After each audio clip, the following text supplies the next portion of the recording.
Salut, je te retrouve dans cette nouvelle vidéo dans laquelle on va voir ensemble 3 règles qui te permettront de passer un cap en motocross. Et si ce n'est pas déjà fait, tu peux cliquer juste en dessous sur le bouton s'abonner sur YouTube et aussi sur la petite cloche pour recevoir une notification à chaque fois qu'on publie une nouvelle vidéo. Donc comme je te l'ai dit, je vais partager avec toi 3 règles. Tu vas voir 3 règles qui vont te permettre de progresser un petit peu suivant le niveau dans lequel tu te situes. Si toi tu es un peu frustré parce que tes adversaires progressent plus rapidement que toi, ou si tu sens que tu peux encore aller plus loin et que tu as quelques petites choses qui te bloquent, bien écoute ce que je vais te dire aujourd'hui, peut-être que ça peut t'aider et ça peut te débloquer pour la suite. La première règle, c'est que je pense qu'il vaut mieux s'entraîner peu mais régulièrement que énormément mais dans un intervalle de temps très espacé. Je t'explique par exemple quand tu fais du physique pour le motocross, pour tenir mieux tes manches, pour être mieux sur ta moto, eh bien il vaut mieux à mon sens aller régulièrement à la salle par exemple, aller régulièrement courir, aller régulièrement faire du VTT ou aller régulièrement faire un sport autre que le motocross pour préparer ta saison de motocross et te sentir mieux que par exemple aller le mercredi après-midi te défoncer et te ruiner physiquement mais seulement une fois par semaine. Moi je fais partie des gens qui croient que la régularité paye plutôt que le fait de travailler dur mais à un intervalle de temps très espacé.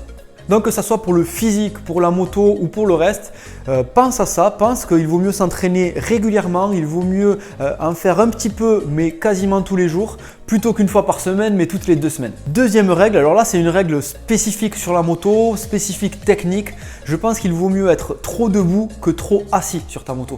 Et tu verras que si tu débutes ou si tu regardes des débutants, des personnes qui font de la moto depuis peu de temps, ces personnes-là ont l'attitude typique du débutant, c'est-à-dire être assis avec les coudes en bas et le regard qui regarde la roue avant.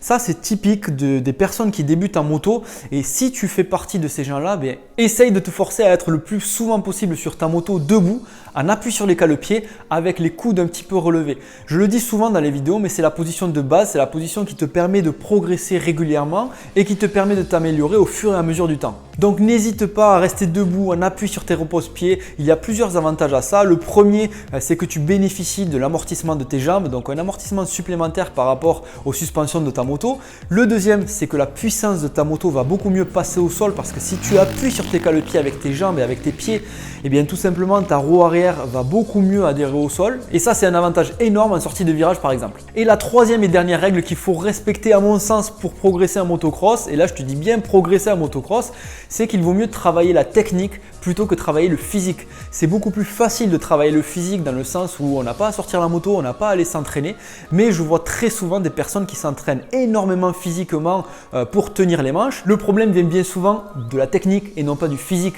Imagine si tu as les coudes en bas et que tu es assis sur ta moto, que tu absorbes tous les trous avec ton dos, avec tes avant-bras et si tu essaies de progresser avec cette position-là, tu vas être beaucoup plus fatigué qu'une personne qui aura la bonne position debout, un appui sur les cale-pieds, qui amortit tout avec les jambes et qui amortit aussi tout avec le haut de son corps et avec les coudes levés. Donc tu vois que la partie technique te permet de beaucoup moins être fatigué physiquement.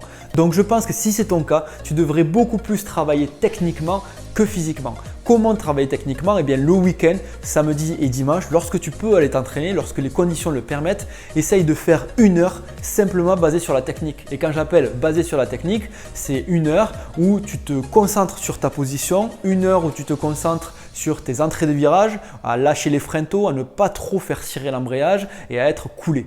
Voilà, j'espère que cette vidéo t'aidera à progresser et si c'est le cas, n'hésite pas à la partager à un maximum de personnes, à mettre un like juste en dessous. Et si tu veux aller plus loin, j'ai préparé d'autres vidéos mais qui concernent plus précisément les sauts. Donc si tu es intéressé, n'hésite pas à cliquer en description de la vidéo et moi je te dis à très bientôt dans une prochaine vidéo sur MX Réflexion.